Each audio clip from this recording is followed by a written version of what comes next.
Imagine someone who never gives you enough information to move forward, yet never gives you enough closure to walk away. They never tell you they love you. They never tell you they don't. They don't ask to reconcile.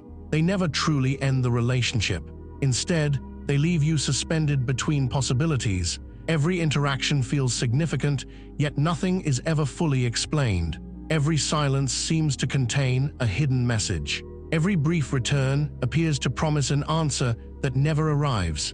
At first glance, this appears to be simple confusion. Most people assume the uncertainty is accidental. They assume the other person is conflicted, emotionally overwhelmed, or unable to communicate clearly. Yet psychology suggests another possibility. Sometimes uncertainty itself becomes the mechanism through which psychological influence is maintained. This distinction is important because the most effective forms of manipulation rarely depend upon force. They do not require constant deception or overt intimidation. Instead, they recruit ordinary psychological processes that exist within every healthy human mind. They rely upon our natural tendency to search for meaning, predict the future, and complete unfinished stories. Today, we are going to explore what I call weaponized ambiguity in narcissistic hoovering. This is not a formal clinical diagnosis or an established psychological construct. It is a descriptive framework that brings together several well-supported areas of psychological research. Drawing from cognitive psychology, attachment theory, object relations theory, behavioral learning, and contemporary clinical research on narcissistic personality functioning, we will examine how deliberate uncertainty can become a remarkably effective form of interpersonal control. To understand this process, however, we cannot begin with narcissism. We must first begin with the human mind. Why the human mind cannot tolerate ambiguity. Before we can understand why ambiguous hoovering is so psychologically powerful, we have to understand something far more fundamental. The human mind is not designed to remain comfortably suspended between competing possibilities. It is designed to reduce uncertainty. From an evolutionary perspective, ambiguity represents incomplete information. Incomplete information limits prediction, and prediction has always been essential to survival. Our ancestors did not have the luxury of treating uncertainty as an abstract philosophical problem. An unfamiliar sound in the darkness could be the wind, or it could be a predator. A stranger approaching from a distance could be a trading partner or a threat. In environments where delayed decisions carried significant risks, the nervous system evolved to search rapidly for patterns, assign meaning, and reduce uncertainty whenever possible. Although modern life has changed dramatically, the underlying architecture of the brain has not. We continue to seek certainty because certainty allows us to anticipate what comes next. Psychologist Ari Kruglansky devoted much of his career to understanding this tendency through what he called the need for cognitive closure. His research demonstrated that people often experience psychological discomfort when confronted with uncertainty, contradiction, or incomplete information. Rather than remaining comfortably undecided, the mind actively searches for conclusions that restore a sense of order. Closure reduces cognitive effort. It allows the brain to stop evaluating possibilities and begin acting as though the world once again makes sense. This drive for closure is not a flaw. It is an adaptive feature of human cognition. Every day we simplify enormous amounts of information into stable expectations about people, relationships, and the environment around us. Without this capacity, ordinary decision-making would become exhausting. The same mechanism that allows us to function efficiently, however, also creates a vulnerability. When important information remains deliberately incomplete, the brain often continues working long after the external event has ended. Social relationships amplify this effect because human beings are profoundly dependent on predicting the intentions of other people. We are constantly asking silent questions. Does this person care about me? Can I trust them?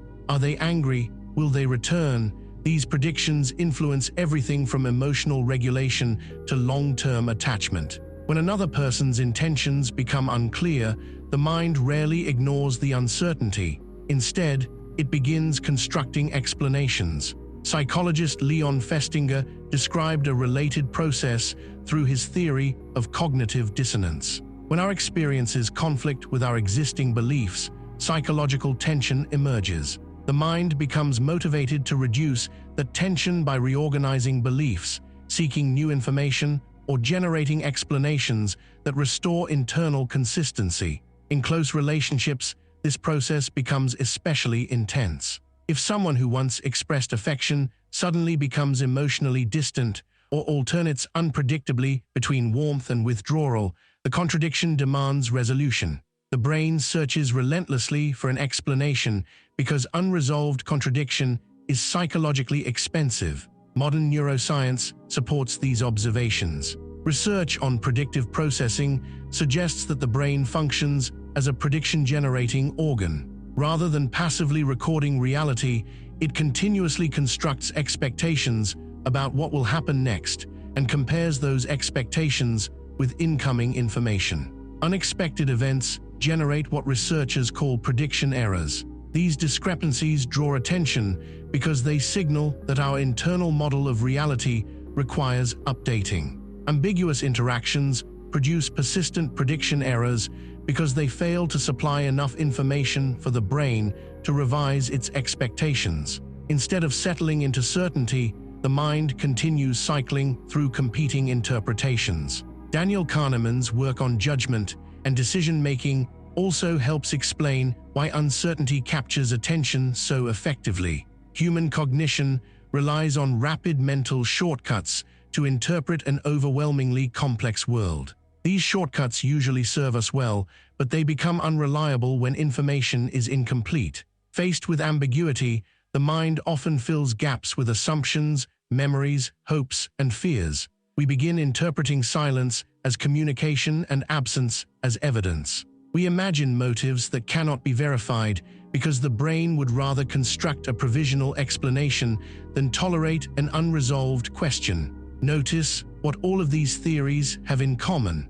None of them describe pathology. They describe ordinary human cognition operating exactly as it was designed to operate. The desire for certainty is not weakness. The search for meaning is not irrational. These are adaptive psychological processes that allow people to navigate an uncertain world. The problem arises when another person learns to exploit those processes. If uncertainty reliably captures attention, then uncertainty can become a method of influence. If unanswered questions naturally occupy the mind, then leaving questions unanswered may itself become a strategy. If the brain is driven to complete unfinished narratives, then creating unfinished narratives can keep another person psychologically engaged long after the interaction has ended. This is the foundation upon which ambiguous hoovering operates. Its power does not come from extraordinary persuasion or remarkable deception. It comes from harnessing ordinary cognitive processes that evolved to help human beings survive. The narcissist does not create the need for certainty. That need already exists within every healthy mind. What makes the manipulation effective is that it transforms a normal drive for understanding into a mechanism of psychological occupation. Before we examine narcissistic hoovering itself, remember this central idea. The mind does not become trapped because it is irrational. It becomes trapped because it is doing precisely what it evolved to do. It is searching for coherence, looking for patterns, and attempting to complete a story that someone else has deliberately left unfinished. How narcissists weaponize ambiguity. If the human mind is naturally driven to resolve uncertainty, an important question immediately follows. What happens when another person intentionally or habitually leaves uncertainty unresolved? Within relationships characterized by pathological narcissistic functioning, ambiguity can become far more than poor communication. It can become a mechanism that prolongs psychological engagement. Rather than providing clarity, the individual offers fragments. Rather than ending the relationship, they leave its status undefined. Rather than accepting responsibility or permanently withdrawing, they alternate between emotional presence and emotional absence. The result is a relationship that rarely feels concluded even after physical contact has ended. This pattern is frequently discussed in the clinical literature under the concept of **hoovering***. The term refers to attempts to re-establish contact with a former partner or source of narcissistic supply after separation. Hoovering can be obvious, such as repeated phone calls or emotional declarations, but it is often far more subtle.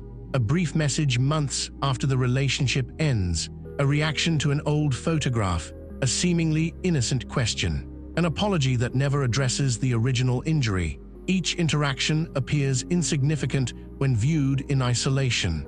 Collectively, however, they can reactivate emotional investment. What often receives less attention is the role that ambiguity plays in these encounters. The message itself is frequently less important than what it fails to communicate. The narcissist may not ask to reconcile. They may not explain their previous behavior. They may not express remorse or define their intentions. Instead, they leave the interaction suspended between multiple interpretations. The recipient is left asking questions that cannot be answered from the available information. Did they change? Do they miss me? Are they testing the waters? Should I respond? Is this the beginning of something new? These questions become psychologically active because the interaction has reopened the relationship without resolving it. Here, it is useful to distinguish between established psychological research and the framework proposed in this discussion. Psychology has long documented the effects of uncertainty, intermittent reinforcement, attachment insecurity, and unresolved cognitive conflict. What I am calling **weaponized ambiguity is a descriptive model that integrates these findings. It suggests that ambiguity itself may function as the active ingredient in certain forms of narcissistic hoovering. The uncertainty is not merely an unfortunate byproduct of inconsistent communication. It becomes the condition that sustains psychological occupation. Notice how little information is actually required to achieve this effect. A single message reading, "I've been thinking about you," contains almost no objective content. It does not state an intention. It does not acknowledge past harm. It does not promise future commitment. Yet many recipients experience an immediate surge of emotional and cognitive activity. The brain begins filling the empty spaces. Possibilities multiply. Memories become more vivid. Hope competes with caution.